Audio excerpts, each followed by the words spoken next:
Tonight, the Angels send the young right-hander Nick Adenhart to the mound. He was with the club for a short time last year, hoping for better results tonight.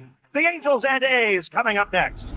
One MLB start, 6 innings, 5 strikeouts, 0 earned runs.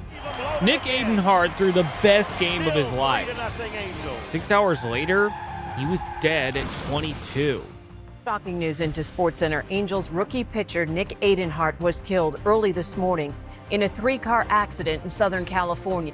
This isn't just a tragedy. It's the story of a kid who overcame everything for a single moment, only to never get a second.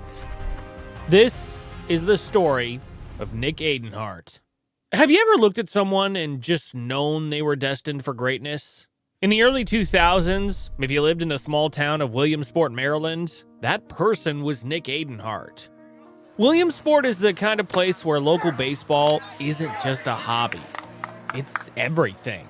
Nick was the town's crown jewel, a kid who dominated the halfway Little League with a 9-0 record and a competitive fire that was, in the words of his best friend, borderline cocky.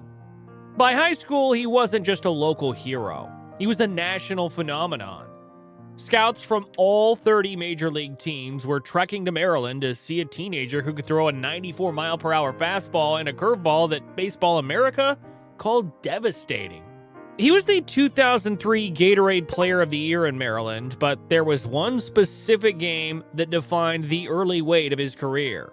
In a playoff quarterfinal, Nick threw a no-hitter and struck out 14 batters. And he lost. His team fell 1-0 because of an unearned run, and Nick walked off that field feeling like he'd let everyone down. It was a strange omen for a career that would be defined by brilliant performances followed by inexplicable loss. But the real test came in May 2004. Nick was the projected first-round pick in the upcoming MLB draft, a lock for a multi-million-dollar signing bonus. 2 weeks before the draft, facing the third batter of his final regular season game, he threw a curveball and felt a pop in his elbow. Can you imagine the terror of an 18-year-old realizing his entire future might have just snapped in half? It was a partial ligament tear. He needed Tommy John surgery. Suddenly, the sure thing was a damaged goods prospect. Most teams backed away, crossing his name off their boards. But the Los Angeles Angels, led by scouting director Eddie Bain, saw something that others didn't. They took a massive gamble, drafting him in the 14th round and signing him for $710,000, a bonus higher than most second-rounders that year, just to get him into their rehab system. What followed was 2 years of silence. While other top prospects were climbing the ranks and seeing their names in headlines, Nick was in Tempe, Arizona, performing repetitive, agonizing exercises to rebuild a right arm that used to be a weapon. He even took classes at Arizona State just to keep his mind off the fact that he was stuck at the starting line. But Nick came back better. Over the next 4 years, he ground through the minor league system, Cedar Rapids, Rancho Cucamonga, Little Rock, and Salt Lake City. He wasn't just a thrower anymore. His command became surgical. He learned to hit corners and change speeds, and by the spring of 2009, he had finally earned his spot in the big league rotation. He finally had his shot. His first MLB start of the season was set for April 8th, 2009. What happened that night was everything he'd worked for, and the last night of his life. Before we talk about the accident, we have to look at what Nick did on the mound on April 8th. This was a masterclass. Facing the Oakland Athletics at Angel Stadium, Nick threw 6 scoreless innings. He gave up 7 hits, but never blinked.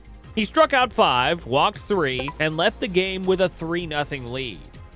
His manager, Mike Scioscia, would later say it was the most composed debut he'd seen from a young pitcher in years.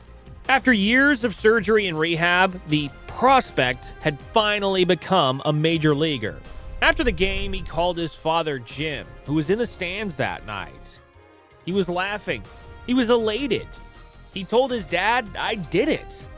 He felt like he finally belonged. in the minor leagues coming up, watching the big team compete, as a youngster, and then it carries over. The fire's definitely there. He did what any 22-year-old would do to celebrate the greatest night of his life. He went out for dinner and drinks in Anaheim with 3 friends: Courtney Stewart, Henry Pearson, and John Wilhite. Around 12:30 a.m., they were in a silver Mitsubishi Eclipse with Courtney driving. They were less than a mile from the stadium, crossing the intersection of Orangethorpe Avenue and Lemon Street. At that exact same moment, a red Toyota Sienna minivan sped through a red light at 65 miles per hour and slammed broadside into their car. The impact was so violent it sent the Mitsubishi spinning into a telephone pole. Courtney and Henry were killed instantly. Nick was rushed to the hospital in critical condition and died in surgery just before sunrise. But the driver of the minivan didn't die. Andrew Gallo, a man with a blood alcohol level nearly 3 times the legal limit, fled the scene on foot before being captured by police. He was later convicted of second-degree murder, but the damage was done. The Angels were scheduled to play again in less than 12 hours. General manager Tony Reagans had to decide: postpone the game or play? The answer tells you everything about what baseball asks of people.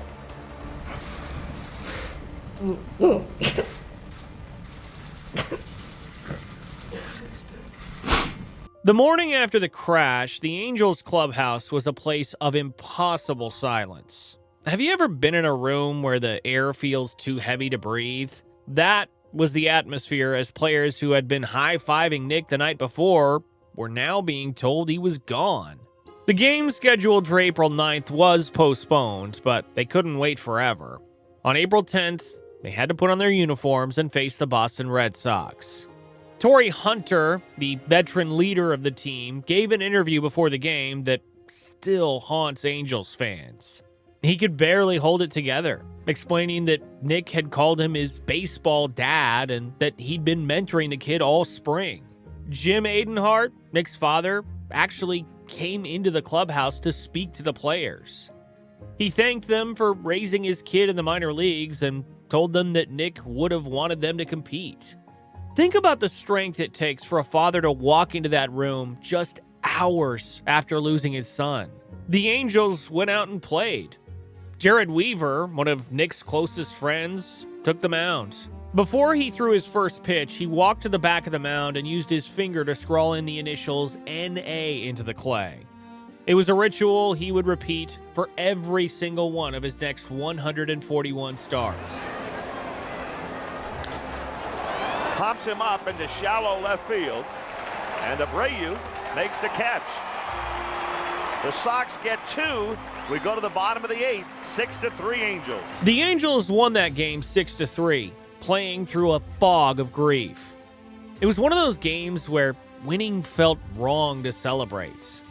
There's a version of sports where winning is everything, and then there are games that remind you winning is almost beside the point.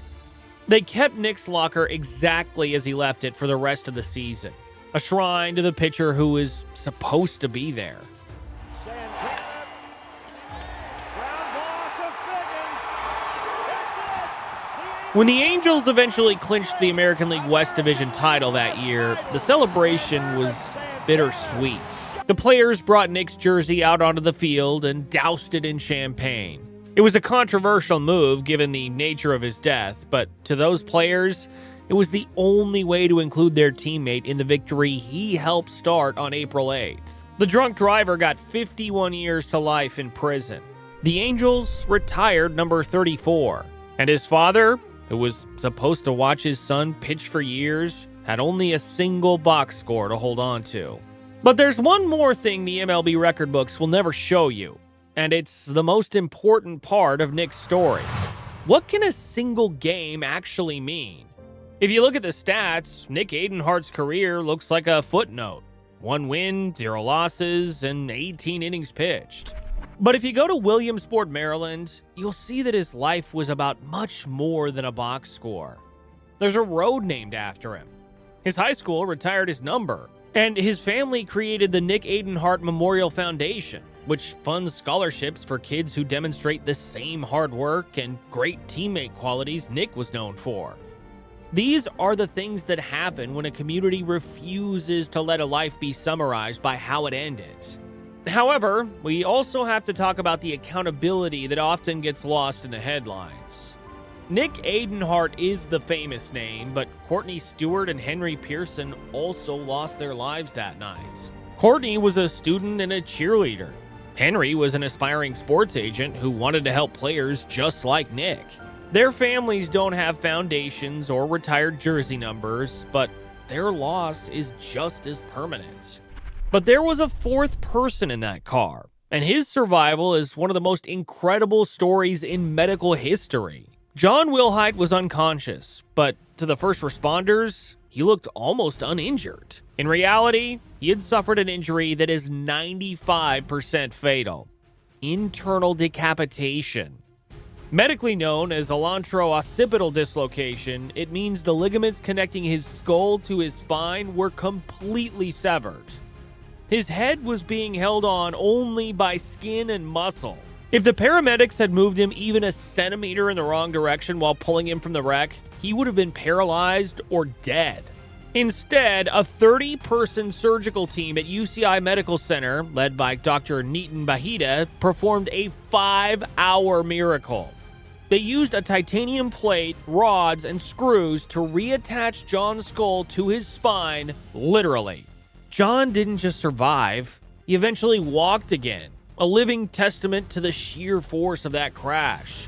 A crash that took Nick Adenhart just 6 hours after his masterpiece. The tragedy is compounded by the fact that the system had multiple chances to stop it. Andrew Gallo was already on probation for a previous felony DUI. His license was suspended. He had no business being behind the wheel, yet the system allowed a repeat offender to keep his keys until he took 3 lives at an intersection. When the Angels chose to play that next afternoon, Tony Reagan said, "Nick would have wanted us to compete." That's the thing about the kid. Everyone who knew him said the same thing. He was there to pitch. That's what he did. And he was great at it for exactly one night. This story usually gets filed under tragic and moved on from quickly. But the part that stays with you is simpler. He was good. On April 8th, 2009, Nick Adenhart wasn't just a prospect or a rehab case. He was a major league pitcher who had just proved he belonged. That part is true no matter what happened next. His final stat line will always show those 6 scoreless innings. A perfect performance that remains frozen in time. If you found this deep dive into the human side of sports history meaningful, please make sure to like the video, comment below, and subscribe so you don't miss our next video. Thanks for watching.